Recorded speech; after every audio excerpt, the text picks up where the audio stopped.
നമസ്തേ, സ്വാഗതം ബി2 ഓർഗാനിക്സിൻ്റെ പുതിയൊരു വീഡിയോയിലേക്ക്.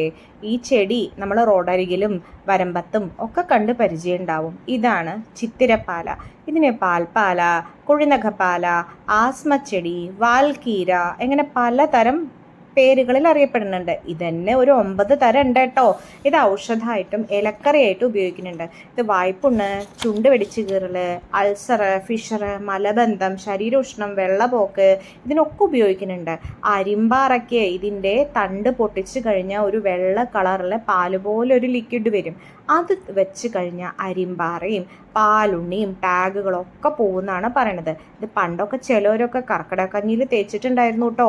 ചില മുള്ളൊക്കെ തറഞ്ഞിരുന്ന ഒരുപാട് ആഴത്ത് പോയിട്ടില്ലെങ്കിൽ ഇതിൻ്റെ ചാറ് അതിൻ്റെ മുകളിൽ തേച്ച് കഴിഞ്ഞാൽ മുള്ള് തന്നെ വരുന്ന പറയണത്. വ്രണം, പ്രത്യേകിച്ച് പ്രമേഹ രോഗികളുടെ ചൊറി, കൃമി, എന്തിന് കുഷ്ഠം, അതിനൊക്കെ ഇത് ഉപയോഗിച്ചിട്ടുണ്ടായിരുന്നു. സിദ്ധവൈദ്യത്തിലും നാട്ടുവൈദ്യത്തിലും സ്ത്രീകളുടെ പല രോഗങ്ങൾക്കും ഇത് ഉപയോഗിച്ചിരുന്നു. ഗർഭിണികൾ ഉപയോഗിക്കരുതേ.